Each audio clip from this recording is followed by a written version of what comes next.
Let us stand up, Her Excellency Governor, right?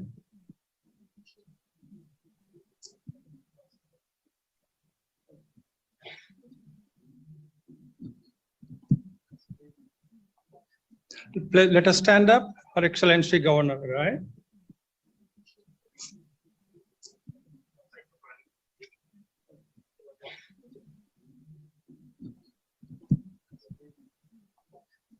Let us stand up, Her Excellency Governor, right?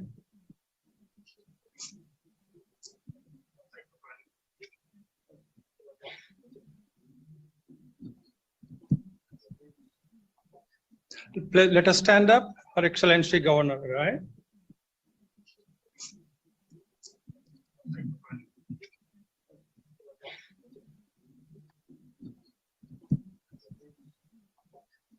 Let us stand up, Her Excellency Governor, right?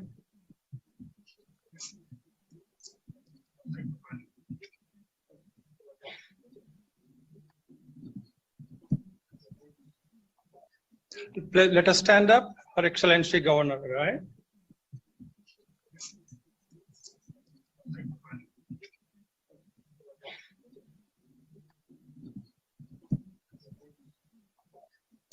Let us stand up, Her Excellency Governor, right?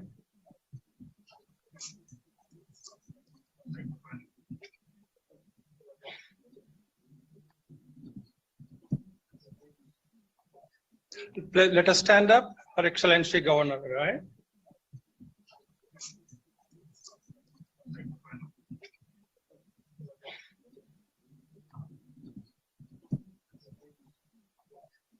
Let us stand up, Her Excellency Governor, right?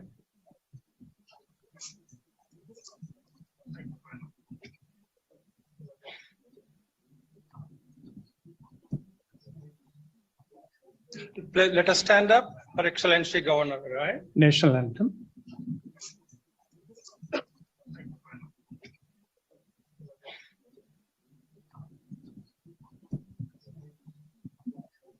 Let us stand up, Her Excellency Governor, right? National anthem.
Now we have felicitation ceremony. I would request our director, Professor Ramakumar Kakani, to facilitate Her Excellency Governor Ma'am with a book.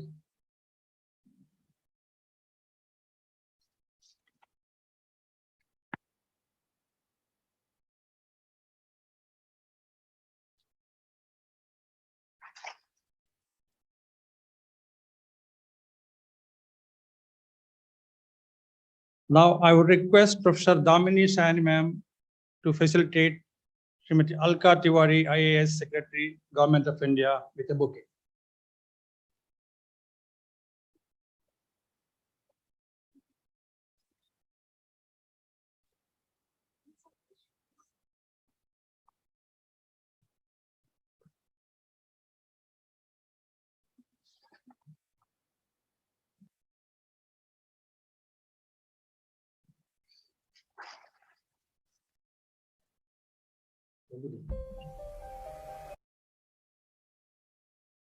I would now request Professor K.K. Jain, Dean Academics, to felicitate Professor Milind Dandekar with a bouquet.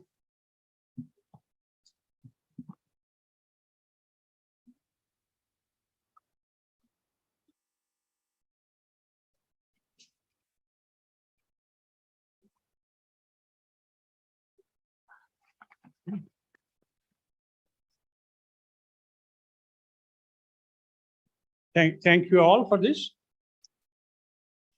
We now move to program introduction, ma'am. May I request Dr. Anurag Jain, coordinator representing Vanavasi Kalyan Ashram, coordinated with NCST, National Commission for Scheduled Tribes in Raipur. I would request Dr. Anurag Jain to speak.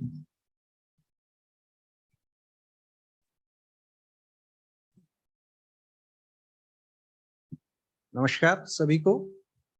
आज के इस कार्यक्रम में मुख्य अतिथि के रूप में मंच पे विराजित हमारे राज्य की प्रथम नागरिक महामहिम राज्यपाल सुश्री अनुसुईया उइके जी, विशिष्ट अतिथि के रूप में NCST नई दिल्ली से पधारी श्रीमती अलका तिवारी जी, जो कि सचिव हैं राष्ट्रीय अनुसूचित जनजाति आयोग की, मुख्य वक्ता के रूप में इंदौर से पधारे श्री मिलिंद जी दांडेकर और इस कार्यक्रम की अध्यक्षता कर रहे इस संस्थान के निदेशक श्री राम काकानी जी व साथ ही प्रशासनिक अधिकारी कर्नल श्री हरिंद्र त्रिपाठी जी, प्रबुद्ध प्राध्यापकगण, पूरे देश के विभिन्न स्थानों से अध्ययन करने आए हुए छात्रगण व अन्य आगंतुक बंधुगण, सभी का अभिवादन करता हूं मैं। आजादी के अमृत महोत्सव के अवसर पर पूरे देश में अनेक कार्यक्रम हो रहे हैं और अभी कुछ कार्यक्रम हुए हैं, लगातार चल रहे हैं, लेकिन ऐसा ध्यान में आया कि हमारे जो जनजाति नायक हैं, यदि उनको ऐसे अवसर पर अमृत महोत्सव पर स्मरण नहीं किया जाएगा तो यह अमृत महोत्सव पूर्णता को प्राप्त नहीं होगा। तो इसको ध्यान में रखकर अनुसूचित जनजाति आयोग, अखिल भारतीय वनवासी कल्याण आश्रम और IIM इसके संयुक्त तत्वाधान में आज का यह कार्यक्रम कि जनजाति नायकों की स्वतंत्रता आंदोलन में भूमिका, योगदान, इस विषय पर एक परिचर्चा, एक कार्यक्रम आयोजित किया गया है। आजादी इतिहास में, स्वतंत्रता आंदोलन में अनेक लोगों ने हिस्सा लिया, जिनका अपन इतिहास की पुस्तकों में समुचित स्थान है, लेकिन ऐसे अनेक जनजाति वीर हैं जिनका नाम तक हम नहीं जानते, जिनके पूरे परिवार ने प्राणोत्सर्ग कर दिया। ऐसे अनेक क्रांति हुई। अपने को ध्यान में आता है कि पहला आंदोलन 1857 में हुआ, लेकिन उससे 70 वर्ष पहले तिलका मांझी को अंग्रेजों ने घोड़े से घसीट कर, लोहलुहान कर भागलपुर में फांसी पर लटका दिया। लेकिन विमर्श में यह कभी ध्यान में नहीं आता। जलियांवाला बाग अपने ध्यान में आता है बहुत, जैसा कि उन्होंने नरसंहार किया, लेकिन उसके अलावा भी अनेक नरसंहार हैं।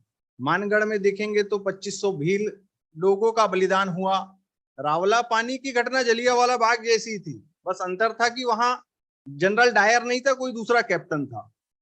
इसी प्रकार देखेंगे तो संथाल परगना में 20,000 संथाल आदिवासियों का बलिदान हुआ, लेकिन अपने ऐसे विमर्श में ध्यान में कहीं नहीं आता है, क्योंकि इस प्रकार की पुस्तकों में भी समुचित सामग्री नहीं है। तो इस सब विषयों को ध्यान में रखते हुए अनुसूचित जनजाति आयोग ने एक योजना की कि पूरे देश में 125 ऐसे जो प्रीमियर संस्थान हैं, विश्वविद्यालय हैं, राष्ट्रीय महत्व के संस्थान हैं, वहां पर एक ऐसी गोष्ठी आयोजित की जाए, प्रदर्शनी लगाई जाए, जिससे हमारे जो अनसंग हीरोज हैं उनका क्या योगदान रहा वो लोगों के ध्यान में आए। एक बार आप जैसे प्रबुद्ध जनों के ध्यान में ये विषय आ जाएगा तो पूरी प्रामाणिकता के साथ में, गंभीरता के साथ में नीचे भी जाएगा और एक चर्चा का विषय बनेगा। इसको ध्यान में रखते हुए एनसीएसटी ने बहुत प्रयास करके एक ऐसी प्रदर्शनी भी बनाई है, और उनके बारे में, उनकी फोटो तो नहीं थी तो उसका स्केचेस बनाया है जो कि बाहर लगा हुआ है। उसका आप सबसे अनुरोध है कि उसका ध्यान से अवलोकन करें और जानकारी ज्यादा से ज्यादा लोगों तक पहुंचाएं। इस कार्यक्रम का यही उद्देश्य है। धन्यवाद।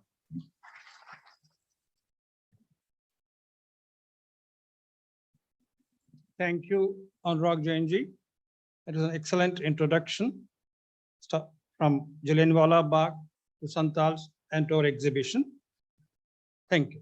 Now, may I request Dr. Milind Dandekar. Dr.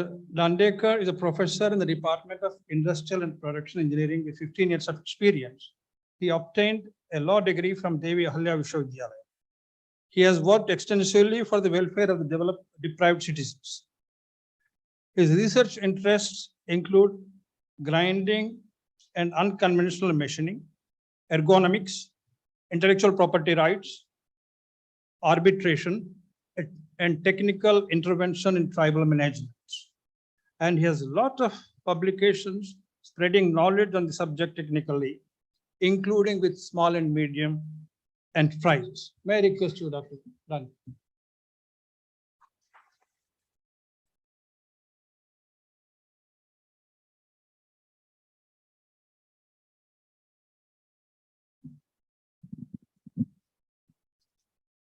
नमस्कार।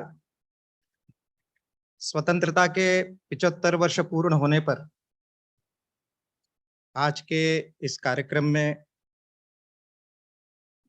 उपस्थित मंचासीन छत्तीसगढ़ की महामहिम राज्यपाल माननीय सुश्री अनुसुईया उइके जी, भारतीय प्रबंध संस्थान रायपुर के निदेशक प्रोफेसर राम कुमार काकाणी जी, राष्ट्रीय अनुसूचित जनजाति आयोग की सचिव माननीय अलका तिवारी जी तथा इस संस्थान के प्रशासनिक अधिकारी कर्नल हरेंद्र त्रिपाठी जी, उपस्थित वरिष्ठ प्राध्यापक वृंद तथा प्रिय छात्र छात्राओं, आज के कार्यक्रम के विषय में उसका इंट्रोडक्शन देते हुए बताया गया अभी कि किस उद्देश्य से इस कार्यक्रम का आयोजन किया गया। हम सब जानते हैं कि स्वतंत्रता काल एक लंबा संघर्ष अंग्रेजों के विरुद्ध चला। सामान्यतः इतिहास में और हमारी स्कूली शिक्षा में भी हमें कहा जाता है कि 1857 की जो क्रांति थी, जो संघर्ष था, वो पहला था, परंतु वास्तव में अगर देखा जाए, जिस विमर्श की बात जैन साहब अभी कर रहे थे, उसके कई वर्ष पूर्व भारत के जनजाति समाज ने अंग्रेजों के विरुद्ध संघर्ष का बिगुल बजा दिया था।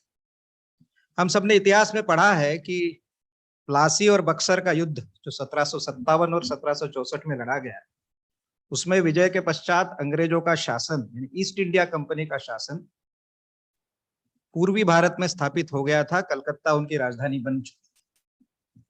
केवल उसके 10 वर्ष के अंदर ही पूरा पूर्वांचल में, जिसको आज हम बिहार, झारखंड, उड़ीसा, पश्चिम बंगाल कहते हैं, उसमें जनजातीय समाज ने, विशेषकर संथाल, उरांव, गोंड आदि समाज के नेताओं ने, उनके क्रांति नायकों ने अंग्रेजों के विरुद्ध सशस्त्र संघर्ष शुरू कर दिया था।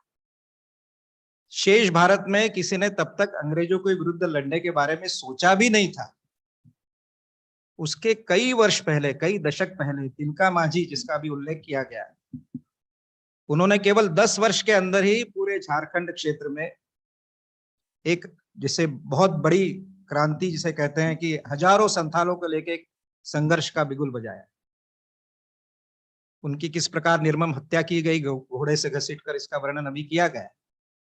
और केवल पूर्वी भारत में ही नहीं, उसके बाद लगातार 1947 तक का अपन इतिहास देखेंगे तो सारे देश में जहां जहां पर जनजाति समाज रहता, चाहे वो महाराष्ट्र में हो, राजस्थान में हो, मध्य प्रदेश, राजस्थान, गुजरात का भील समाज हो, सेंट्रल मध्य प्रदेश का गोंड समाज हो, संथाल हो, उरांव हो, और पूर्वोत्तर के हमारे जितने प्रदेश हैं, मेघालय, आसाम से लेकर त्रिपुरा तक, सभी जगह जनजातीय समाज ने जबरदस्त संघर्ष किया।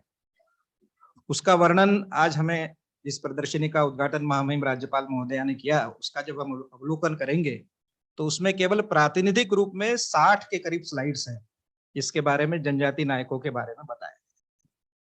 परंतु वास्तव में ऐसे हजारों लाखों लोग हैं जिनके बारे में अभी उल्लेख किया गया, अनसंग हीरोज, जिनके बारे में हमें कुछ पता ही नहीं, हमारे इतिहास से मिटा दिया गया। एक और उदाहरण मैं देना चाहूंगा कि 1857 की क्रांति असफल होने के बाद जब अंग्रेज सरकार ने, ब्रिटिश सरकार ने यह तय किया कि अब ईस्ट इंडिया कंपनी के स्थान पर सीधे ब्रिटेन की महारानी का शासन होगा, तो 1858 में एक प्रोक्लेमेशन निकाला गया जिसको कहते हैं कि क्वींस प्रोक्लेमेशन, जिसमें भारत पर राज्य स्थापित किया गया। उसके प्रियम्बल में यह लिखा गया है कि यदि अंग्रेजों का शासन स्थापित करने में आज तक सबसे ज्यादा हमें कठिनाई का सामना करना पड़ा है तो वो हमारे जंगलों में करना पड़ा है, और यहाँ के जनजातीय समाज द्वारा सबसे अधिक संघर्ष किया गया है। इसके बारे में बहुत चर्चा ब्रिटिश पार्लियामेंट में हुई थी उस वक्त। तो 1858 में तत्कालीन ब्रिटिश प्रधानमंत्री ने एक प्रश्नोत्तर, हाउस ऑफ कॉमन्स में एक प्रश्न पूछा गया था एक सांसद द्वारा, तो उसके उत्तर में उन्होंने कहा था कि सबसे अधिक कैजुअलिटीज अगर ब्रिटिश सेना को हुई है, सबसे अधिक अगर ब्रिटिश सैनिक और अफसर मारे गए हैं भारतीयों के साथ संघर्ष में, तो वो जंगलों में मारे गए, जंगलों में हुए संघर्ष में मारे गए। मैदानी लड़ाई में इतनी कैजुअलिटीज नहीं हुई। इन सब के बारे में हमें पता ही नहीं है। वास्तव में इसके बारे में सबको मालूम पड़े, सबको आलोकित हो और एनलाइटमेंट हो पूरे देश में, पूरे समाज में, विशेषकर आप जैसे छात्रों में, युवा वर्ग में। इसी दृष्टि से इस कार्यक्रम को आयोजित किया गया है। अभी मानगढ़ का उल्लेख हुआ। मानगढ़ की घटना जलियांवाला बाग से 6 साल पहले हुई। जलियांवाला बाग का इतिहास हमने स्कूल कॉलेज में सबने पढ़ा है। उससे कई गुना भीषण नरसंहार मानगढ़ में हुआ था। मानगढ़ ये भील जनजाति समाज का एरिया है जो आज के गुजरात और राजस्थान की सीमा पर है।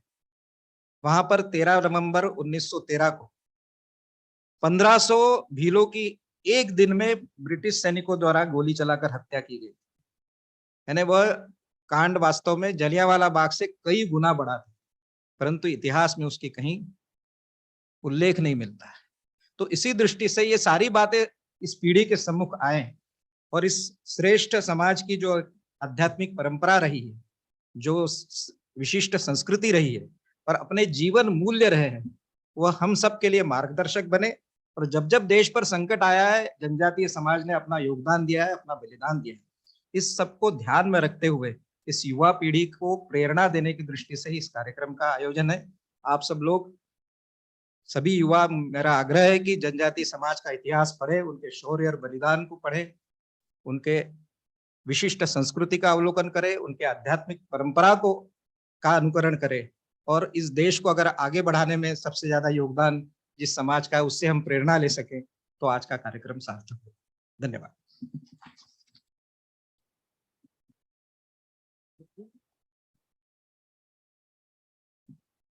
Thank you, Professor Dandekar. It was an excellent talk explaining the objective behind this exhibition, this event, and inspiration we need to seek, take, and follow from unsung heroes were spread throughout India. He mentioned various places which from Uttarakhand, Purvanchal, and go up to Wayanad in Kerala. People resisted. Why? Because there was legitimacy. A reference was made to proclamation of 1858 by Queen. That gave some kind of legitimacy, but social consent was absent for them to rule in India. Now, social consent, no representation, no deliberations, no accountability, no responsibility. Therefore, our forefathers across India, Praja and Raja, everybody resisted. I come from Bangalore, Mysore Maharaja, Baroda Maharaja, Jodhpur Rajas. They were involved in setting up Banaras Hindu University.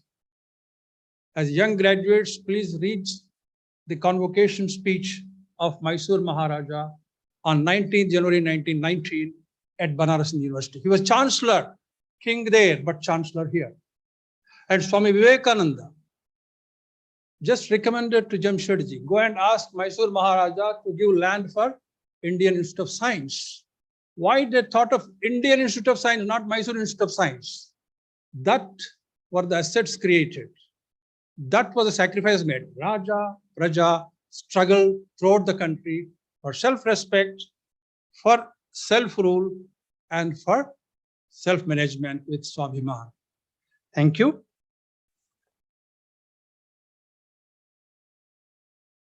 Now we will have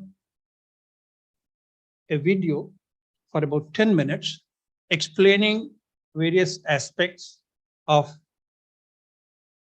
Janajati and all other related issues. And this is sponsored by NCST. Can I request the video to be played, please?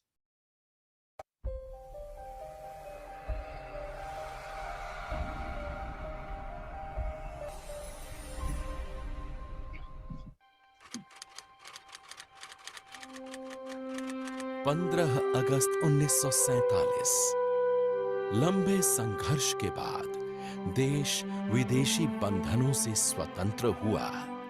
न सिर्फ लाल किले की प्राचीर पर, अपितु सुदूर वनों में भी तिरंगे को लोगों ने अपने हृदय में स्थान दिया। समूचे राष्ट्र के साथ कंधे से कंधा मिलाकर जनजाति समाज ने जो बलिदान दिया था, वो अंततः रंग लाया। स्वतंत्र राष्ट्र को संविधान सौंपने से पहले संविधान निर्माताओं ने यह सुनिश्चित किया कि स्वतंत्र भारत में समाज के सभी अंग अपना सर्वांगीण विकास करते हुए देश के विकास में सहयोगी हो सके। हमारे देश के जनजाति समाज का एक गौरवशाली अतीत एवं समृद्ध सांस्कृतिक परंपरा है। 700 से अधिक जनजाति समुदाय और लगभग 11 करोड़ जनजाति समाज का प्राचीन काल से राष्ट्र की आध्यात्मिकता, ज्ञान परंपरा एवं रक्षा में प्रमुख भूमिका रही है। देश की स्वतंत्रता के पश्चात संविधान निर्माताओं ने जनजाति समाज की इन विशेषताओं को समझा और उसके अनुसार जनजातियों को विशेष अधिकार दिए गए। संविधान निर्माताओं ने जनजाति समाज के लिए जो स्वप्न देखा था, उसका सही संदर्भों में साकार होना अभी बाकी था। भारत की जनजाति समाज को संविधान में जो विशेष अधिकार दी गई, इतने वर्षों के में भी उसका परिणाम जिस आधार में आने का था वो नहीं आया। जैसे नौकरियों में आरक्षण का प्रावधान होते हुए भी पदों का रिक्त रहना, उच्च संस्थान में समाज का प्रतिनिधित्व नहीं रहना, जंगल का अधिकार होते हुए भी समाज को उसको अधिकार नहीं मिलना, और ये सारे स्कीम जो समाज के लिए बनाया गया है उसी आधार में समाज को उसका लाभ नहीं मिलना, इसका कारण रहा जनजाति समाज को बारे में नीतियां बनाने वालों और इसको कार्यान्वयन करने वालों का ये जनजाति समाज का मूल स्वभाव का बारे में अनभिज्ञ रहना। इसलिए इसी दृष्टि से जनजाति समाज का स्वभाव और व्यवस्था का अनुकूल सेपरेट या अलग विचार करने का आवश्यक पड़ा। जनजाति अधिकारों एवं विकास की जो यात्रा 1950 से प्रारंभ हुई, उसने 2003 में एक निर्णायक मोड़ ले लिया। सरकार ने 2003 में संविधान में अमेंडमेंट करके आर्टिकल 338, जिसके अंदर शेड्यूल कास्ट और शेड्यूल ट्राइब कमीशन का प्रावधान था, दोनों के लिए अलग अलग कमीशन की व्यवस्था की और आर्टिकल 338A का कॉन्स्टिट्यूशन के अंदर इंसर्ट किया गया, जिसके लिए अनुसूचित जनजाति के लिए एक अलग से कमीशन बनाया गया। और इस आयोग के जो चेयरमैन हैं उनको रैंक कैबिनेट मिनिस्टर का दिया गया, जो वाइस चेयरमैन हैं उनको मिनिस्टर ऑफ स्टेट का रैंक दिया गया और जो उसके सदस्य हैं उनको भारत सरकार के सचिव का रैंक दिया गया।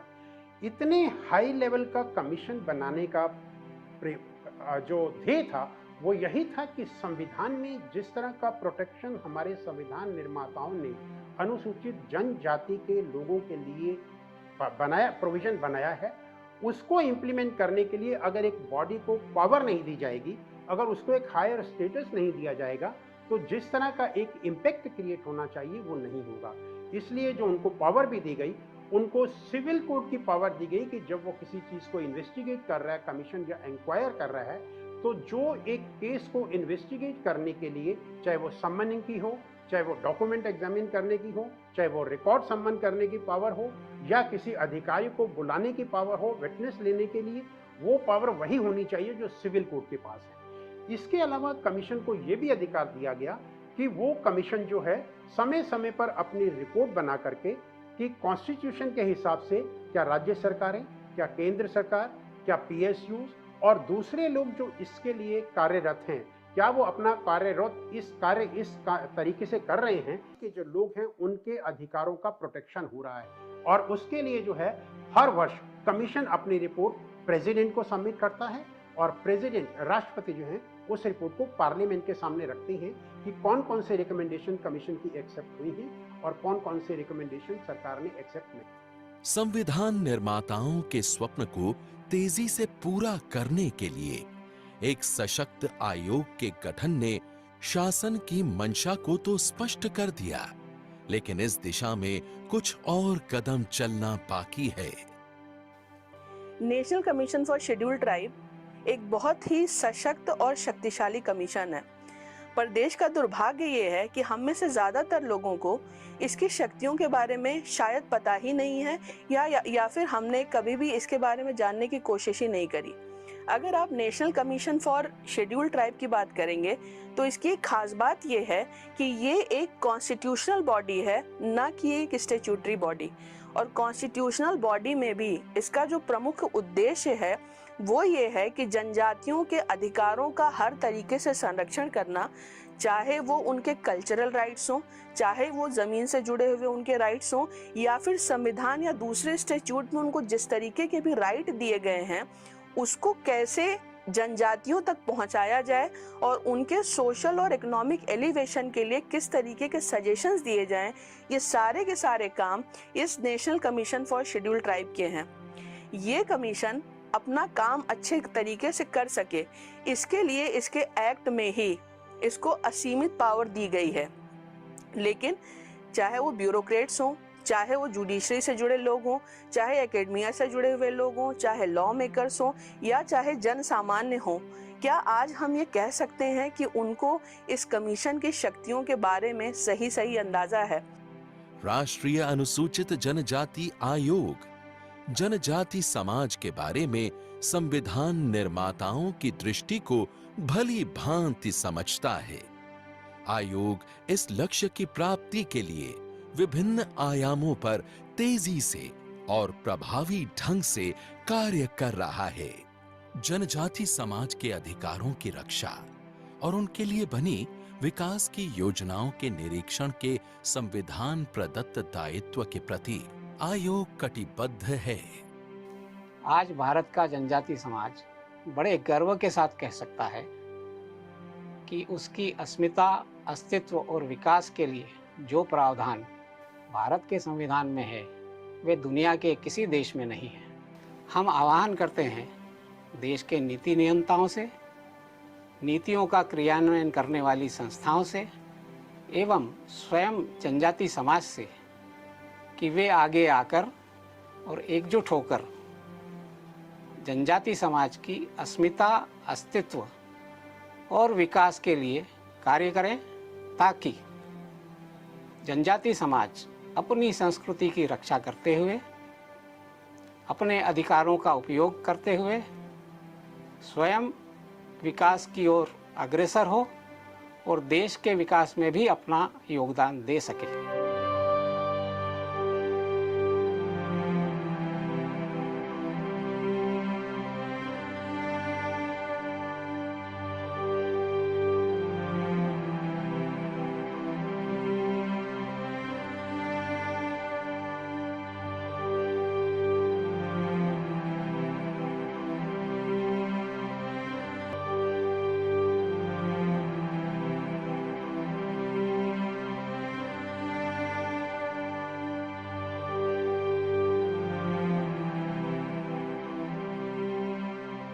आइए जनजाति समाज को लेकर संविधान निर्माताओं द्वारा देखे गए स्वप्न को शीघ्रता से साकार करें। जनजातियों की अस्मिता, अस्तित्व और विकास की इस यात्रा को अपने गंतव्य तक पहुंचाने में अपनी भूमिका सुनिश्चित करें।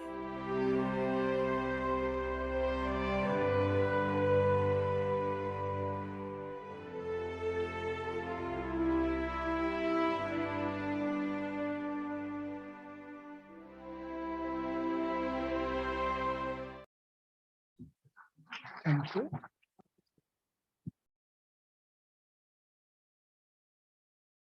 Thank you. Small brief about the video. I have learned many things from the video, which has explained the constitutional background for special provisions for creation of NCST, empowering NCST, where we have traveled so far, gaps that we have experienced in development and mainstreaming integration of people from tribal areas, from other parts of India. This also tells which are the constitutional provisions and what are the dreams of our constitutional makers. And those who have not seen the original constitution text, see the script and beautiful pictures drawn in that. And it's very inspiring. I used to see it, turning pages, when I used to visit National Law University, Bangalore. And don't miss that opportunity, please. Now it's available online. Thank you. Now going forward, I'll be requesting Srimati Alka Tiwari, IAS Secretary, Government of India, to speak. And Srimati Alka Tiwari is an IAS officer, 1988 batch, belongs to Jharkhand cadre. She is a postgraduate in psychology. She also holds a law degree, and she did MSc from University of Manchester, United Kingdom. She has served in erstwhile Bihar state and newly created Jharkhand state. She was involved in revenue administration, development projects, law and order during her early assignments. At the policy level, she has the experience of working in finance, taxation, environment and forest and other departments. She went to Delhi on central deputation to work in the central government in 2015. She worked at Niti Aayog and Ministry of Chemicals and Fertilizers as Joint Secretary and also the Additional Secretary. Presently, she is Secretary, National Commission for Scheduled Tribes, which we say NCST, a constitutional body set up to safeguard the interest of STs and advise the government on the policy issues related to STs. Over to you, ma'am.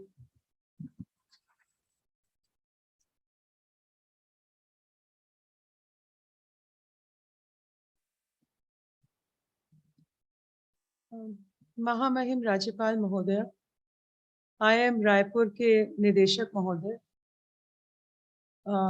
Professor Dandekar, colonel Tripathi, यहाँ पर उपस्थित सभी प्राध्यापक गण और प्यारे बच्चों, मुझे national commission for scheduled tribes के बारे में बताने के लिए कहा गया है, लेकिन जैसे कि अभी आप लोगों ने इस फिल्म में देखा, बहुत सारी बातें इस कमीशन के कॉन्स्टिट्यूशनल स्टेटस के बारे में और जो सेफगार्ड्स प्रोवाइड किए गए हैं संक्षेप में इस फिल्म में बताई गई हैं। तो मैं कोशिश करूंगी कि उनको छोड़कर कुछ इम्पोर्टेंट पॉइंट्स आपके साथ शेयर करूं। इसको मैं रेटरेट करना चाहूंगी कि ये कॉन्स्टिट्यूशनल बॉडी है जिसको अपनी प्रक्रिया निर्धारित करने का अधिकार है। इसका जो कॉम्पोजिशन है, एक चेयरपर्सन, एक वाइस चेयरपर्सन और 3 मेंबर्स हैं। इस कमीशन का हेडक्वार्टर दिल्ली में है, लेकिन इसके 6 रीजनल ऑफिसर्स हैं जो which act as eyes and ears of the commission in different parts of the country. और इसका जो मुख्य दायित्व है आपको फिल्म से ही पता चल गया होगा, लेकिन 2 हिस्सों में बांटकर हम लोग इसको देख सकते हैं। एक तो ये है कि जो सेफगार्ड्स प्रोवाइड किए गए हैं शेड्यूल्ड ट्राइब कम्युनिटी को, चाहे वो कॉन्स्टिट्यूशन में हो, चाहे किसी एक्ट में हो या चाहे किसी गवर्नमेंट ऑर्डर में हो, उसको मॉनिटर करना, उसकी जांच करना, उसका इवैल्यूएशन करना, ये कमीशन का दायित्व है। और जो दूसरा हिस्सा है वो ये है कि इस कम्युनिटी के सोशो इकोनॉमिक डेवलपमेंट के लिए जो भी प्लानिंग की जाती है किसी भी स्तर पर, उसमें पार्टिसिपेट करना, उसमें एडवाइस देना, ये भी इस कमीशन का काम है, जो इसका एडवाइजरी रोल है। कोई भी स्पेसिफिक कंप्लेंट्स आती हैं, अधिकांश लोग इसके बारे में जो जानते हैं वो यही जानते हैं कि हम शिकायत कर सकते हैं कमीशन में, तो ये भी एक प्रमुख दायित्व है कि कोई भी शिकायत आती है तो उसका कैसे संतोषजनक ढंग से निपटारा किया जा सके, तो ये कमीशन का काम है। कुछ एडिशनल ड्यूटीज भी दी गई हैं जो कॉन्स्टिट्यूशनल अमेंडमेंट के बाद भी, basically which pertain to ownership rights of scheduled tribe community on natural resources. तो बहुत डिटेल में मैं नहीं जाऊंगी, लेकिन संक्षेप में जैसे नेचुरल रिसोर्सेज हैं, फॉरेस्ट है, माइनर फॉरेस्ट प्रोड्यूस है, रिलीफ एंड रिहेबिलिटेशन है, तो ये सारे दायित्व कमीशन को दिए गए हैं। जो deprivation of rights and safeguards की जो बात है वो मैं बहुत शॉर्ट में बताऊंगी कि कैसे कमीशन उसमें प्रोसीड करता है। कोई भी शिकायत अगर कमीशन के पास आती है तो कमीशन उस पे जो संबंधित अथॉरिटी है उसको नोटिस इशू करता है और कोशिश करता है कि उस प्रॉब्लम का या जो डेप्रिवेशन हुआ है उसका समाधान करे। कमीशन सुओ मोटो कॉग्निजेंस भी लेता है, सोशल मीडिया पे हो, न्यूज़पेपर पे हो, इलेक्ट्रॉनिक मीडिया पर हो, अगर कहीं भी इस तरह के कोई शिकायत, अधिकारों के हनन का मामला आता है तो कमीशन स्वतः संज्ञान लेता है और कार्रवाई करता है। इसके अलावा कोर्ट का डायरेक्शन है तो भी कार्रवाई की जाती है। फिर मैंने जैसे बताया कि एक आयाम शिकायत का हुआ, दूसरा जो सोशो इकोनॉमिक डेवलपमेंट का है, तो वो भी कमीशन का एक महत्वपूर्ण रोल है जिसके बारे में कम लोग जानते हैं, लेकिन कमीशन उसमें बहुत एक्टिवली इन्वॉल्व है और कॉन्स्टिट्यूशन मैंडेट करता है, whether it is central government और state government, whenever they are taking any policy decision pertaining to scheduled tribes, it is mandatory for them to consult National Commission for Scheduled Tribes. और National Commission for Scheduled Tribes खुद भी इस process में involve होकर अपनी सलाह राज्य सरकार को, केंद्र सरकार को देता है। जैसा आपने फिल्म में देखा, एनुअल रिपोर्ट की बात हुई थी, स्पेशल रिपोर्ट भी महामहिम राष्ट्रपति को समर्पित की जाती है। इस प्रोसेस में अभी कमीशन द्वारा काफी एक्टिव रोल किया गया, जो स्टेक होल्डर कंसल्टेशन हम लोगों ने किया, जिसको संवाद का नाम दिया गया। जैसे कि हम लोग अभी बात कर रहे थे, ये वन वे इंटरेक्शन नहीं था, it was a dialogue with policy makers, lawyers, practitioners, civil society. तो ये संवाद हम लोगों ने अलग अलग विषयों पे किया, जैसे फॉरेस्ट राइट्स एक्ट पे, पेसा पे किया, हम लोगों ने फाइनेंशियल इंक्लूजन पर किया, उसके बाद ट्राइबल हेल्थ पर, एजुकेशन, नेशनल एजुकेशन पॉलिसी, इन सभी विषयों पर विस्तृत स्टेक होल्डर कंसल्टेशन, जो 2 दिन या 3 दिन का हम लोगों का हुआ, जिसके बहुत हम लोगों को काफी उसमें यूजफुल इंफॉर्मेशन हमें विभिन्न घटकों से हम लोगों को प्राप्त हुई। कॉर्पोरेट सोशल रिस्पॉन्सिबिलिटी पे we had a detailed interaction with various PSUs। अभी जुलाई के महीने में जो ये कार्यक्रम आयोजित हो रहा है, इसी के कॉन्टेक्स्ट में we had interaction with more than 100 vice chancellors, different देश के विभिन्न भागों में जो यूनिवर्सिटीज हैं उसके वाइस चांसलर्स के साथ हम लोग का इंटरेक्शन हुआ, जहां इस कार्यक्रम के अलावा जो हम लोगों के डिस्कशन का फोकस था वो ये था कि ट्राइबल स्टूडेंट्स, जो एक बहुत बड़ा नंबर है विभिन्न यूनिवर्सिटीज में, टेक्निकल यूनिवर्सिटीज में, जनरल यूनिवर्सिटीज में, उनको कैसे इन्वॉल्व करें for doing research in issues which are relevant to the scheduled tribe community. क्योंकि जो हम लोग, मैं जिन संवादों की बात कर रही हूँ उसमें एक बात ये बार बार उभर कर आई कि जो भी पॉलिसी इंटरवेंशन होता है या कोई भी स्कीम सरकारें बनाती हैं, उसका प्रभाव एक समान सब पर नहीं पड़ता है। केवल मैं एक उदाहरण दूंगी, जैसे आप लोग कुछ जो पढ़ते भी होंगे, जो नेशनल अचीवमेंट सर्वे 2022 का आया है, तो उसका आंकड़ा ये बताता है कि जो नेशनल अचीवमेंट, जो अचीवमेंट का, लर्निंग आउटकम का जो डेटा है, वो ऐसे डिस्ट्रिक्ट जहाँ जो कि प्रीडोमिनेंटली ट्राइबल डिस्ट्रिक्ट्स हैं, वहां पर उनका परफॉर्मेंस खराब है, थोड़ा खराब है कंपेयर टू अदर डिस्ट्रिक्ट्स। यही बात हेल्थ के मामले में भी है। तो ऐसा क्यों है? ये एक ऐसा विषय है जिसपे मुझे लगता है कि इस पे हमें सोचने की जरूरत है। ये भी एक रिसर्च का एरिया हो सकता है। और दूसरी जो बात हम लोगों के सामने बार बार आई कि जब हम कोई स्कीम बनाते हैं तो उसकी डिमांड साइड के बारे में क्या हम सोचते हैं, उस स्कीम की क्या एक्सेप्टेबिलिटी है, जिस सोसाइटी के लिए हम बना रहे हैं उसकी क्या एस्पिरेशंस हैं, वो क्या चाहता है, क्या हम उसको समझ पा रहे हैं। तभी हम लोगों ने जो ये बात कही ना कि why not the students who belong to this community, they are involved in this research। उनको उस सोसाइटी की समझ है, उनको एम्पैथी है, लैंग्वेज का बैरियर नहीं है। तो ये एक विषय है जो हम लोगों ने काफी विस्तार से हम लोगों ने इस पे चर्चा की थी, और मैं चाहूंगी कि इस पे और फर्दर डिस्कशन हो। 2-3 चीजें मैं क्लैरिफाई करना चाहूंगी आयोग के बारे में। एक तो ये कि ये कोर्ट नहीं है, तो यहाँ पर अगर कोई भी आता है तो उसको वकील एंगेज करने की जरूरत नहीं है, नोटरी एंगेज करने की जरूरत नहीं है। दूसरा ये कि आप सीधे आयोग में आ सकते हैं, कोई, you don't need to come through any channel. जैसे कहीं और शिकायत करना है तो कहते हैं ना कि आप लिखिए थ्रू प्रॉपर चैनल, यहाँ पे ऐसी कोई बाध्यता नहीं है। अगर किसी राज्य में स्टेट कमीशन है, आप वहां पे भी एप्लीकेशन दे सकते हैं, सीधे national commission for scheduled tribes भी दे सकते हैं। आप लोग सब यहाँ IIM में बैठे हैं, तो मैं एक शेयर करना चाहूंगी, एक जो डिजिटल ट्रांसफॉर्मेशन का हम लोगों ने इनिशिएटिव लिया है, सभी जगह हो रहा है, भारत सरकार में, राज्य सरकारों में, लेकिन इस कमीशन में हम लोगों ने एक web enabled grievance redressal portal बनाया है, जहां कोई भी व्यक्ति ऑनलाइन कंप्लेन कर सकता है। और उससे भी ज्यादा ये कि जितनी भी शिकायतें हैं, चाहे वो ईमेल के माध्यम से आ रही हो या ऑफलाइन लेटर के माध्यम से आ रही हो, वो सारी की सारी शिकायतें इस पोर्टल के माध्यम से हम लोग उसका निष्पादन करते हैं। तो इस पे हम लाइव ट्रैक कर सकते हैं कि कौन सी शिकायत आई, उसमें कितने पर कार्रवाई हुई। तो मैं इतना ही कहकर अपनी बात समाप्त करूंगी, और मैं यही कहना चाहूंगी कि आप लोग कभी भी अगर कोई जानकारी लेना चाहें, किसी प्रकार की आपकी क्वेरी हो, तो आप आयोग कार्यालय में कांटेक्ट कर सकते हैं। मैं चाहूंगी कि ईमेल आईडी भी हम लोगों का शेयर कर दिया जाए जो ऑर्गेनाइजर्स हैं, तो आप लोग मेल भी कर सकते हैं। धन्यवाद।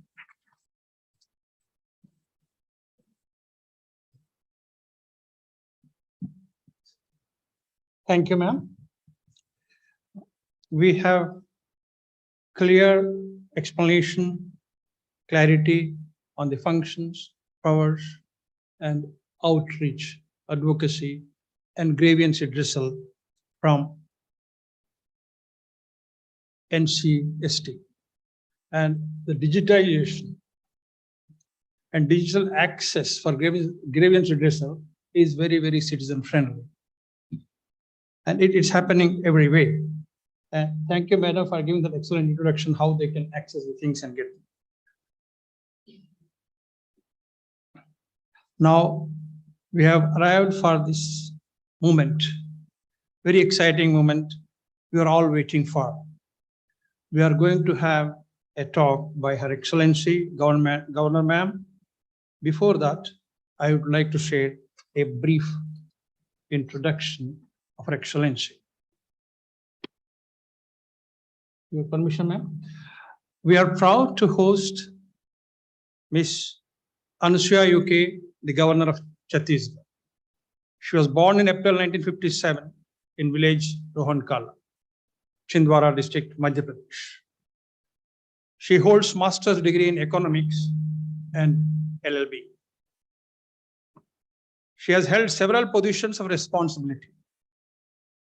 She was appointed as the member of the National Commission for Women, Government of India in 2002-2003. She was reappointed the following year. She has also served as Vice President of the National Commission for Scheduled Tribes, Government of India. She was Member of Parliament from April 2006 to April 2012. Personally, I was so happy that Her Excellency was a lecturer in economics. I'm an economist. Government College, Tamia. Her administrative responsibilities also include serving MLAs in the State Legislative Assembly of Chhindwara district from 1985 to 1990. As a Cabinet Minister in Women and Child Development from 1985 to 1990. And State MLA for Land Development Bank in Chhindwara from 98 to 99.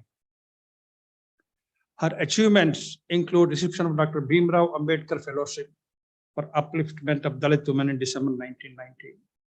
She has been awarded the Jagruk Vidhayak Puraskar and has done several foreign visits to places such as Moscow, Geneva, Switzerland, London. She also participated in the 7th Asia Pacific Conference for Women, Members of Parliament and Ministers held by Asia Pacific Parliamentarians on Population Development in November 2009. Your Excellency, may I request you.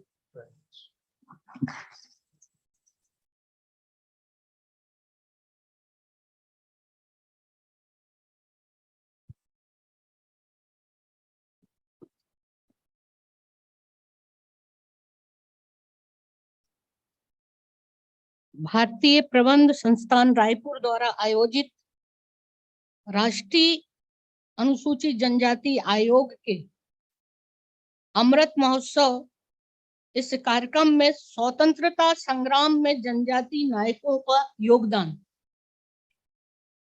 आज इस विषय पर कार्यक्रम का आयोजन किया गया और इसमें विशेष तौर पर मंच पर उपस्थित हैं सचिव अनुसूचित जनजाति आयोग श्रीमती अलका तिवारी जी, निर्देशक भारतीय प्रबंध संस्थान प्रोफेसर राम कुमार कानकानी जी, मुख्य प्रशासनिक अधिकारी कर्नल हरीश त्रिपाठी जी,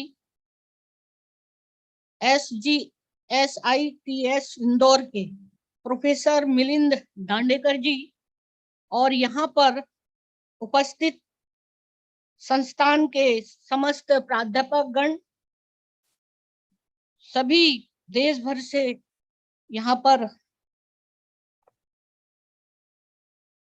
इस संस्थान में पढ़ने वाले सभी छात्र छात्राएं आमंत्रित अतिथिगण,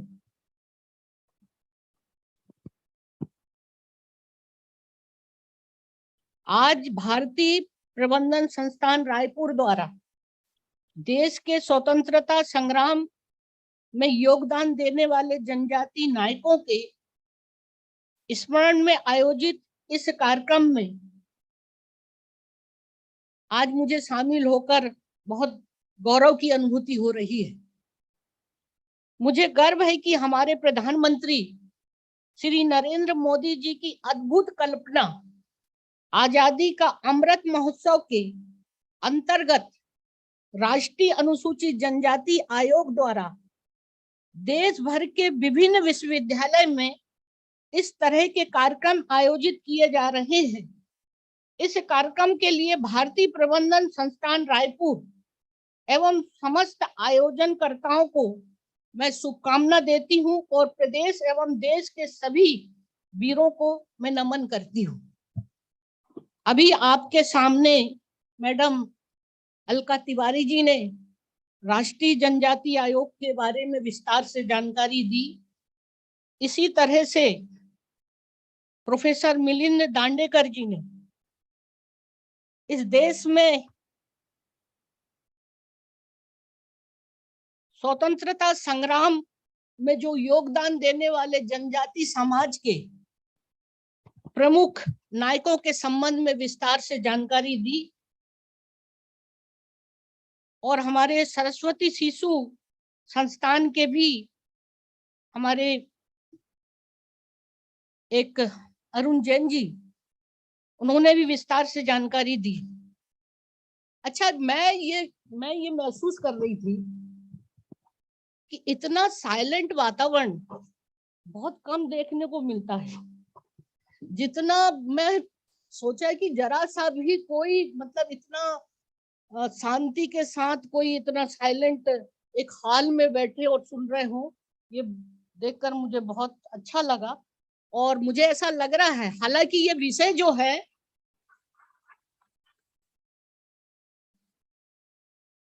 ये जो स्टूडेंट यहाँ पर हैं, हालांकि मैं पूछ रही थी राम कुमार जी से कि यहाँ पर जितने भी स्टूडेंट हैं, मुझे लगता है कि सभी अलग अलग कैटेगरी के वर्ग के लोग हैं। SC, ST, OBC, जनरल, सारी कैटेगरी के लोगों को भी यहाँ पर बुलाया गया। और ये जो सब्जेक्ट है,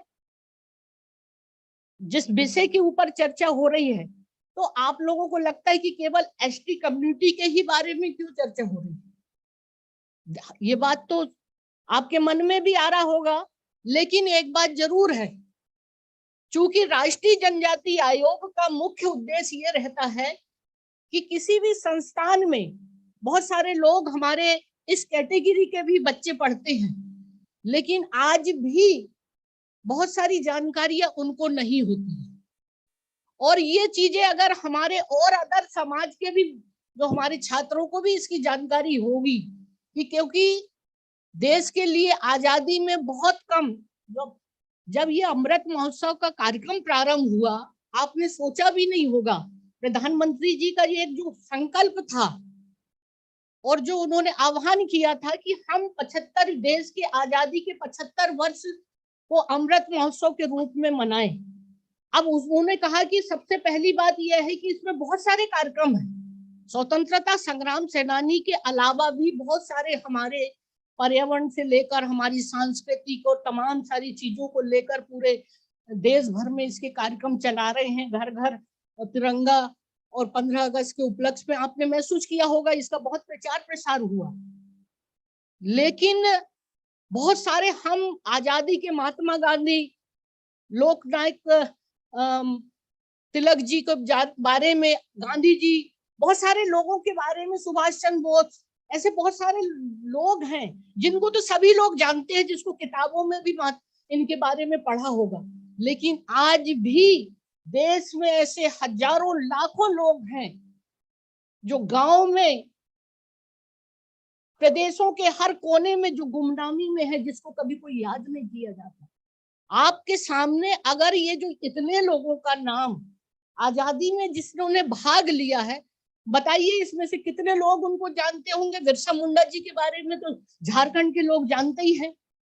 छत्तीसगढ़ में वीर नारायण सिंह जी जो स्वतंत्रता, गुंडूधर जी, ये और भी ऐसे, रानी दुर्गावती जी, तो सभी लोग जानते हैं। लेकिन बहुत सारे ऐसे लोग हैं जो आज भी गुमनामी की तरह, तो उनका इतिहास के बारे में हमारे छात्र, आने वाली जो पीढ़ी, क्योंकि जितने भी बच्चे बैठे हैं ये सब आजादी के बाद जन्म हुआ है।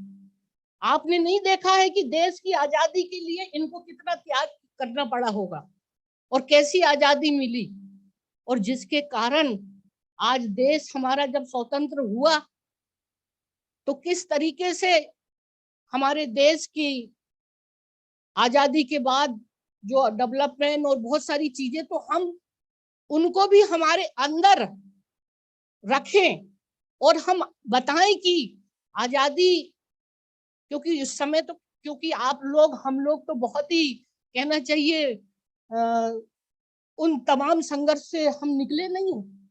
हमें क्या मालूम है जीवन में किस तरह की उस समय के रोल हुआ करते थे उन नेताओं। ठीक है, कोई बात नहीं, फिर भी मैं तो यही कहूंगी कि आप लोग भी इस संदर्भ में जानकारी प्राप्त, जो कुछ भी थोड़ा बहुत भी, आप केबीसी तो देखते होंगे बहुत सारे लोग, कौन बनेगा करोड़पति। अब आप बताइए, इनमें से ना जाने किसको इंटरेस्ट होगा, वो चला जाएगा, सिलेक्शन हो जाएगा उसका केबीसी में कभी। तो आप बताइए, जब अमिताभ बच्चन ऐसे ऐसे क्वेश्चन का सवाल करते हैं तो वही लोग आगे पहुंच पाते हैं जिनको जनरल नॉलेज भी होता है। मेहनत भी बहुत करना पड़ता है, और वही कहते हैं ना कि जीवन में एक बार मौका मिलता है, तो ऐसा ही हर एक एक चीज का ज्ञान प्राप्त करना ये आपके जीवन के लिए बहुत उपयोगी होगा। आप यहाँ पर MBA की पढ़ाई करने के लिए आए हैं। आप कल को भविष्य के लिए आप बड़ी बड़ी कोई कंपनी में जाएंगे, बैंकों में नौकरी करेंगे, तो ये सारी चीजों को आपको पब्लिक का साथ, मेरा ये एक अनुभव है, मैंने भी छात्र राजनीतिक जीवन से प्रारंभ किया था, सामाजिक क्षेत्र से, और उसी दौरान बहुत जल्दी सामाजिक से फिर आपने मेरा जीवन का संक्षिप्त परिचय लिया होगा। और ये एक बात है कि मैं थोड़ा सा एक उदाहरण के तौर पे बताऊंगी कि राष्ट्रीय जनजाति आयोग, राष्ट्रीय महिला आयोग की भी मैंने सदस्य रही दिल्ली में 5 साल। ये ऐसे संस्थान होते हैं जो ज्यादातर, बहुत लोगों को इसके बारे में, आज भी देश की आधी आबादी महिलाओं की है। अब राष्ट्रीय महिला आयोग में अगर देखा जाए तो वो राष्ट्रीय महिला आयोग के बारे में बहुत कम लोगों की, हमारी महिलाओं को पता है उसके क्या राइट है, उसकी सुरक्षा, संरक्षण और उसे न्याय दिलाने के लिए ये आयोग का गठन किया गया। अब कभी कभी ऐसा होता है कि कुछ ऐसी परिस्थिति आती है तो घर परिवार के लोग नहीं चाहते कि हम थानों के में जाएं या हमारी कोई बात बाहर जाए, तो इसके लिए एक महिला आयोग का संस्थान का गठन किया गया, जहां पर दुखी, पीड़ित, शोषित महिला, किसी भी तरह के जिसके साथ अन्याय होता है उसको न्याय दिलाने का काम है। इसी तरह से राष्ट्रीय जनजाति आयोग भी देश के 11 करोड़ के लगभग ट्राइबल के लिए ये संवैधानिक कॉन्स्टिट्यूशनल आयोग का गठन इसलिए किया गया कि ये एक वर्ग ऐसा है, SC का भी है कमीशन और पिछड़ा वर्ग का, हिंदुस्तान के अंदर 3 ऐसे कॉन्स्टिट्यूशनल मतलब आयोग का गठन किया गया है, जहां पर संविधान के द्वारा ये आयोग का गठन हुआ है, बाकी तो अदर दूसरे उसके अंतर्गत है। और इस आयोग का मुख्य काम ये भी होता है कि हिंदुस्तान के अंदर जितने भी कानून पार्लियामेंट से पास किए जाते हैं, जितने भी नियम पार्लियामेंट से हो या राज्यसभा से हो, ये आखिर किसके लिए बनाए जाते हैं कि ये वर्ग विशेष को आर्थिक, सामाजिक, शैक्षणिक रूप से कैसे आगे बढ़ाएं, किस तरह की इनकी शिक्षा दें। संविधान में आरक्षण दिया है, नौकरियों में आरक्षण दिया है, राजनीति में आरक्षण हुआ है आदि, उसमें सभी कैटेगरी के लोग, पिछड़ा वर्ग हो, SC ST के, सबके लिए बैकलॉग की व्यवस्था की गई है, प्रथम तृतीय चतुर्थ सभी कर्मचारी वर्ग की दृष्टि से। लेकिन हिंदुस्तान के अंदर इस बात को भी पता लगाना जरूरी होता है कि क्या सरकार एक सही काम कर रही है, सही उनको उसके बेनिफिट्स मिल रहे हैं, उन लोगों को, उस वर्ग को स्कीमों का, और उनके द्वारा जो कानून बनाए गए हैं पार्लियामेंट में, चाहे ट्राइबल के लिए फॉरेस्ट राइट की बात कर लिए, SC ST एट्रोसिटी का मामला हो, किसी भी तरह के बहुत सारे कानून का प्रावधान तो हो जाता है, लेकिन समय पर अगर वो कानून होते हुए भी अगर किसी व्यक्ति के साथ अन्याय और अत्याचार होता है तो इसका मतलब क्या है? तो ये सारी चीजों की निगरानी, मॉनिटरिंग करना SC ST जो कमीशन है इनके द्वारा किया जाता है। सिविल कोर्ट के अधिकार दिए गए। ये मुझे बहुत इस बात की गर्व है कि मैं इस आयोग की उपाध्यक्ष रही हूँ मैं 2.5 साल। जब मैं गवर्नर थी, इसके पहले मैं उस कमीशन की वाइस प्रेसिडेंट थी। मैंने पूरे करीब 25 प्रदेशों का मैंने विजिट किया, और जो हालात हमने देखा, जितनी भी PSU और जो तमाम जो हमारे अपने अंतर्गत जनजाति आयोग के कॉन्स्टिट्यूशनल जो अधिकार दिए हैं, उसमें हमने देखा कि वास्तव में, मगर बहुत बड़ी उसकी दास्तान है। एक ऐसी कई लोग हैं जिनका प्रमोशन नहीं हो रहा है, इस वर्ग का लूप लाइन में है, कई तरह के अत्याचार हो रहे हैं, एट्रोसिटी हो रही है, बहुत सारी उनको जो कुछ मिलना चाहिए अधिकार वो नहीं मिलता, फॉरेस्ट राइट, इतनी सारी चीजों का प्रावधान के बावजूद भी बहुत सी चीजें ऐसी हुई है जो मेरे कार्यकाल के समय और अभी भी आयोग सक्रिय है, हमने किया है। एक उदाहरण के तौर पर मैं बता रही हूँ, एक लड़की थी, उसने स्टेट बैंक ऑफ इंडिया में अपना नौकरी के लिए अप्लाई किया था। जब वो उसका सिलेक्शन हुआ, इंटरव्यू उसका रिटर्न हो गया, ओरल में भी पास हो गया। अब जब लास्ट में उसका वेरिफिकेशन होता है थंब से, उसमें तो आपका CC कैमरा भी होता है, तमाम सारी चीजें, और उसके बाद उसको रिजेक्ट कर दिया जाता है। अब बताइए, उस लड़की ने इतनी मेहनत की और आखिरी में अगर उसको निरस्त कर दिया जाता है, और उसने आकर बताया कि मैं 6 महीने से मैंने भटक रही हूँ, सारे प्रूफ दे रही हूँ, इसके बावजूद भी मेरा लिए कोई कंसीडर नहीं किया जा रहा। तो मैंने जब देखा कि वास्तव में इसके साथ अनजस्टिस हुआ है, तब हमने एक शोकास नोटिस भेजा। उस समय Bhattacharya state bank of India की चेयरमैन हुआ करती थी। हमने कहा कि हमें 15 दिन के अंदर जवाब दीजिए, ये सारी चीजों का उसके पास प्रूफ है और आपके उसके सारे फिंगरप्रिंट है और तमाम सारी चीजें मिल रही है, इसके बावजूद आपने क्यों रिजेक्ट किया? ये चीजें जब उनको पता लगी, और जिस दिन उनको आना था एक दिन पहले ही मैसेज मिला कि हमने उस लड़की को कंसीडर कर लीजिए, अब हम आपको पूरे दस्तावेज भेज रहे हैं, अब हम को आयोग में अगर आप चाहें तो आकर जवाब दे सकते हैं, और नहीं तो आप बताइए, वो लड़की अगर आयोग में नहीं आती तो उसको क्या जस्टिस मिल पाता? ऐसी बहुत सारी चीजें होती है कि जो लोग हैं, आप लोग भी जाएंगे मैनेजमेंट में, कंपनियों में जाएंगे, वहां का जो तमाम सारी चीजें होती है। आज सेक्सुअल हरासमेंट की जहां तक बात है, जो कमेटी बनती है वहां पर भी महिलाओं के साथ, नौकरी करने वाली महिलाओं के साथ ये सारे राइट्स है, इसके बावजूद भी बहुत सारी शिकायतें भी होती है। तो ये एक प्रकार से आपको मैं एक जनरल उदाहरण के, वैसे तो मैंने बहुत लोगों को, बड़ी बड़ी जो एयरपोर्ट कंपनी के मैनेजर से लेके अध्यक्ष, चेयरमैन और तमाम चीजें, हम चाहे तो हमें जो अधिकार है, जितने भी हम PSU जो है सेंटर गवर्नमेंट से रिलेटेड जितनी कंपनियों के, उनके चेयरमैन से लेकर सेंटर गवर्नमेंट के सेक्रेटरी, तमाम चीजों को हमें सिविल कोर्ट के अधिकार दिए थे, और जब चाहे तब हम बुलाकर बात करते थे, और उस जमाने में हमने बहुत कुछ लोगों को रिलीफ दिलाया। तो कुल मिला के ये हमारे आयोग का एक उद्देश्य है। मैडम अलका तिवारी जी अब इसमें देखभाल कर रही हैं, मुझे खुशी है। मुझे आज भी ऐसा लगता है कि मैं चाहे मुझे गवर्नर से ज्यादा अच्छा उस आयोग में मुझे बहुत अच्छा लग रहा था, ताकि लोगों को डायरेक्टली मैं वहां पे न्याय करती थी। लेकिन फिर भी प्रधानमंत्री जी को मैं कहूंगी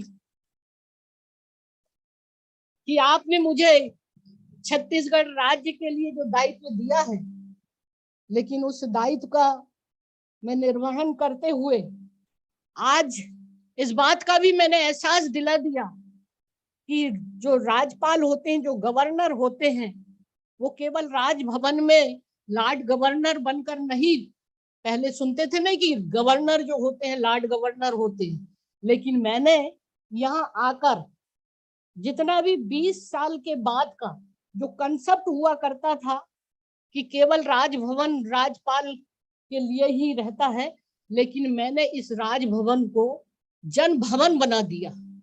आम व्यक्ति मुझसे कभी भी किसी भी समय, अंतिम व्यक्ति भी, चाहे आबूजबाड़ हो, नारायणपुर हो, बीजापुर हो, कहीं का भी व्यक्ति जब ऐसी उसको कभी कभी लगता है कि प्रोटोकॉल में हमारे से मिलने के लिए पहले समय लिया जाता है, लेकिन वो गरीब को कहाँ से पता है कि हमें कहाँ से अपॉइंटमेंट मिलता है।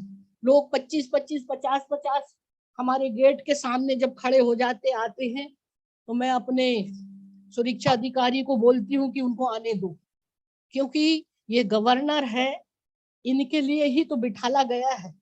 एक पूरा प्रदेश का संरक्षक होता है। जब भी किसी व्यक्ति के साथ कोई तकलीफ होती है और कहीं न्याय नहीं मिलता है, तब तो वो एक अपने मुखिया के पास, ये कंसेप्ट कभी गवर्नर के बारे में नहीं हुआ करता था, लेकिन एक काम करने का एक जुनून था मेरा। एक सोशल से मैं कॉलेज स्टूडेंट लीडर भी रही कॉलेज में, वहां से निकलकर, और एक मन में कभी सोचा भी नहीं था, लेकिन हाँ ये चीजें आप भी, मैं आपके लिए भी कहना चाहूंगी कि आज आपके माता पिता ने और आपने भी जो सोचा होगा कि हम अच्छी सर्विस में जाएंगे, अच्छे, क्योंकि ये बहुत बड़ा ऐसा विषय है आपका MBA, जो कि एक प्रकार से बहुत सारे बैंकिंग सेवा में जाएंगे, बड़ी बड़ी कंपनियों में जाएंगे। आप दिल लगाकर काम करना, पूरी निष्ठा के साथ काम करना, और एक लक्ष्य रखना कि मैं से मेरा अपना मैनेजमेंट, मेरा पूरा स्टाफ, और किस तरह से उस कंपनी को मैं आगे बढ़ाने का मैं योगदान करूं। और दृढ़ निश्चय अगर करोगी तो आप लोग में से जो मैनेजर, असिस्टेंट मैनेजर से आगे प्रमोट होते जाते ना, GM तक बनेंगे, और आप देखेंगे आपको बहुत सफलता मिलेगी। हालांकि समय बहुत हो चुका है, मैं सभी को बहुत धन्यवाद देती हूँ। मेरे मन में तो काफी कुछ ऐसा रहता है, जब स्टूडेंट को मैं बोलती हूँ तो कुछ अपने अनुभव का शेयर करती हूँ। ये विषय तो आप सब लोगों ने बात कर लिया है, लेकिन फिर भी मेरी आप सब बच्चों के लिए शुभकामना है, और कभी भी मेरे से कभी कोई किसी की आवश्यकता पड़ी, आप जरूर मेरे राजभवन का आप नंबर ले लें। आपका नहीं, लेकिन आपके साथी का, आपके किसी मित्र का, या कोई भी ऐसे व्यक्ति, केवल अपने लिए नहीं, हम दूसरों के लिए भी अगर काम आ सके, उस दृष्टि से आप जरूर मुझे किसी उसमें सहयोग की अपेक्षा करेंगे तो जरूर आपको सहयोग दूंगी। आप सबको मेरी बहुत बहुत शुभकामना, और राष्ट्रीय जनजाति आयोग को भी मैं बहुत धन्यवाद देती हूँ, मैडम अलका जी और आपके पूरी टीम, जो हमारे अध्यक्ष, उपाध्यक्ष, अभी तो एक ही सदस्य हैं, लेकिन हमारे जो सरस्वती शिशु उसके संस्थान के लोग हैं जिन्होंने ये बड़ी रुचि ली है, उन्हें भी मैं बधाई देती हूँ। और आप सबका पूरा स्टाफ को, और विशेष तौर पर आप राम कुमार जी, आपकी पूरी टीम को भी इतना अच्छा मैनेजमेंट किया, बहुत बहुत धन्यवाद।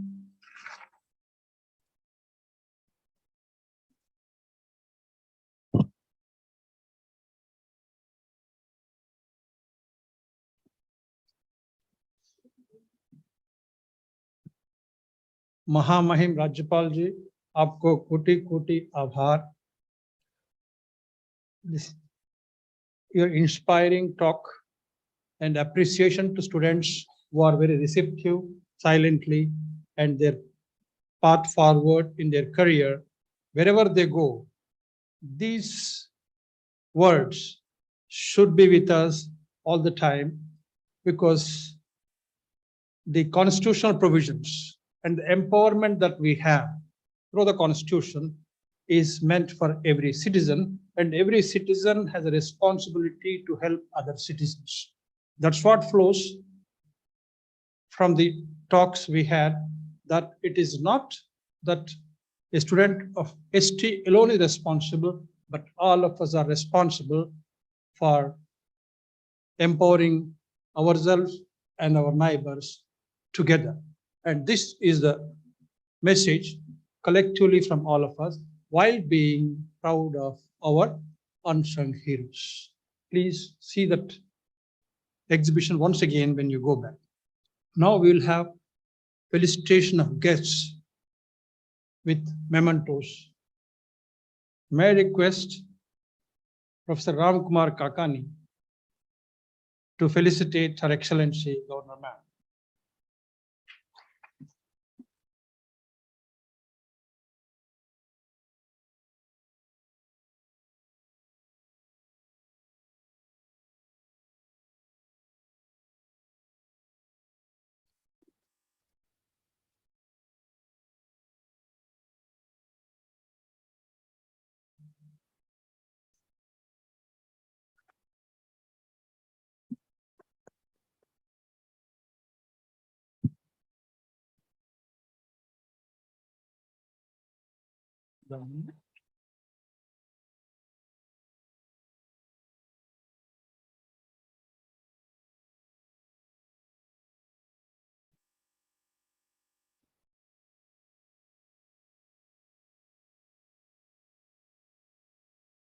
May I request now Professor Damini Sayani Ma'am to felicitate Srimati Alka Tiwari, IAS Secretary, Government of India.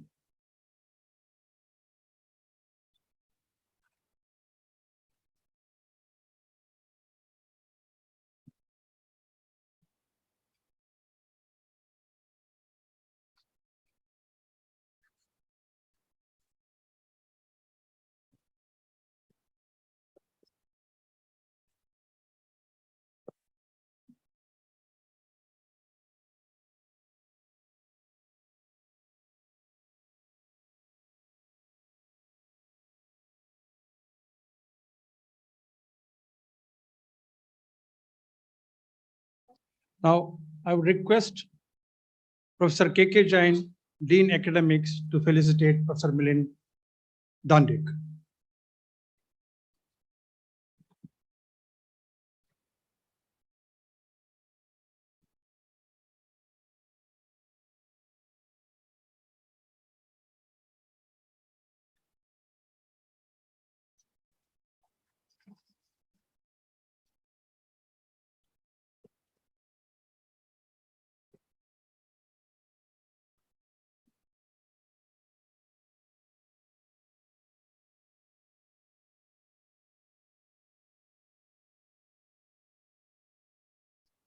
Thank you. Now, Professor Ram Kumar, Director IIM, will be giving vote of thanks. Thank you.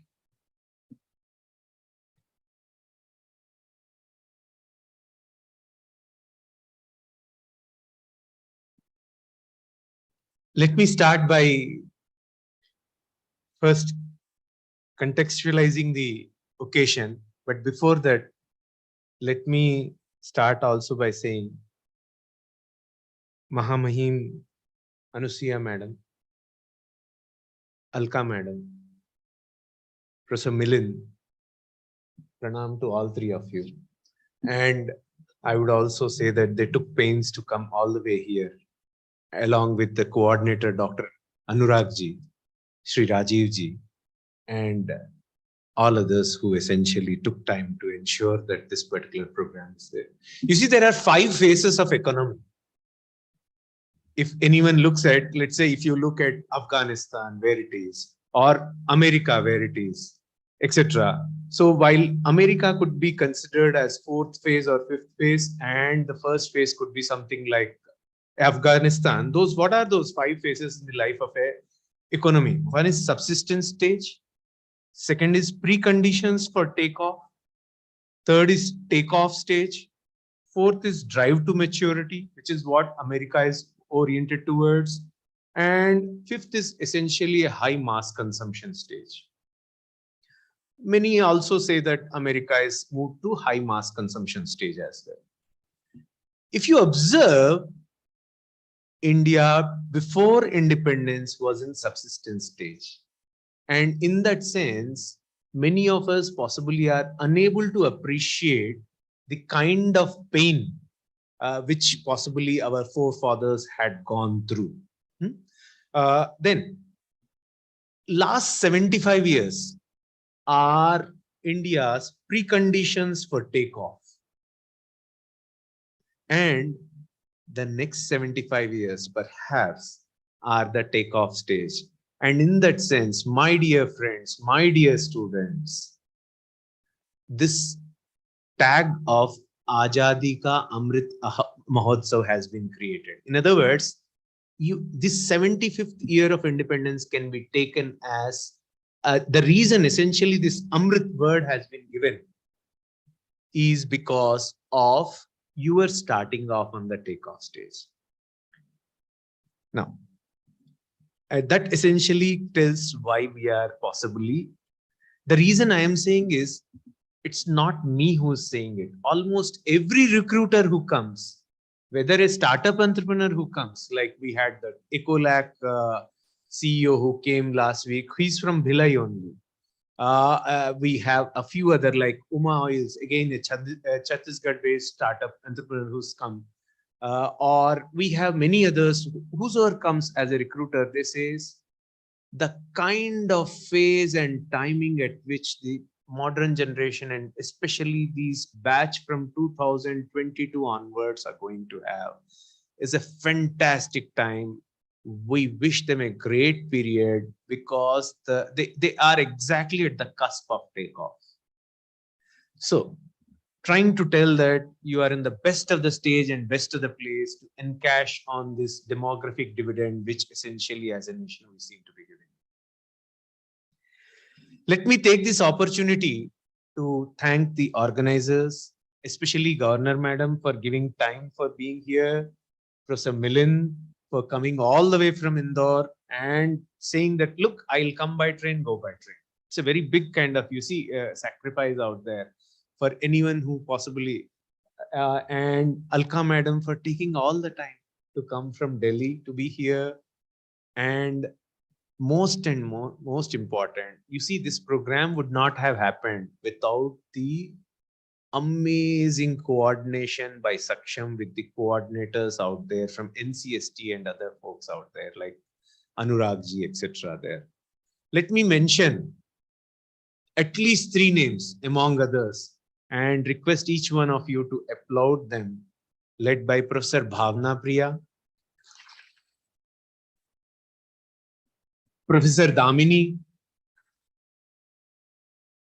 Professor Daniel,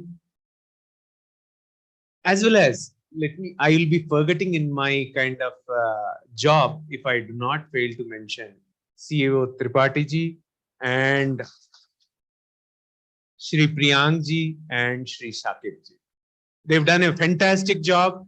Thank you, team. You've been great help to me, and all I can say is the kind of smile and patience which our young friends have shown, it actually shows you've got a great future. Thank you so much.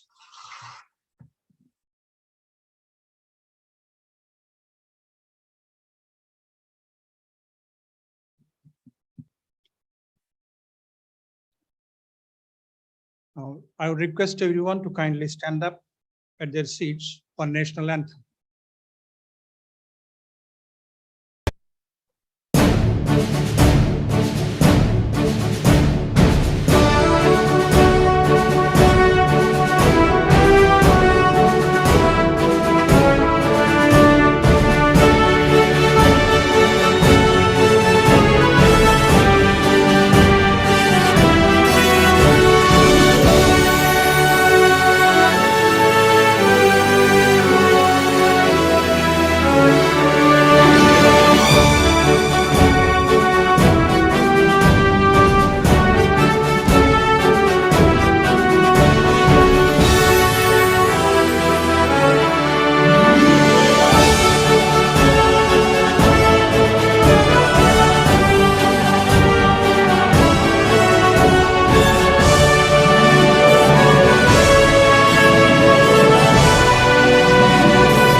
The final announcement, and having heard very silently, very quietly, and very emotionally.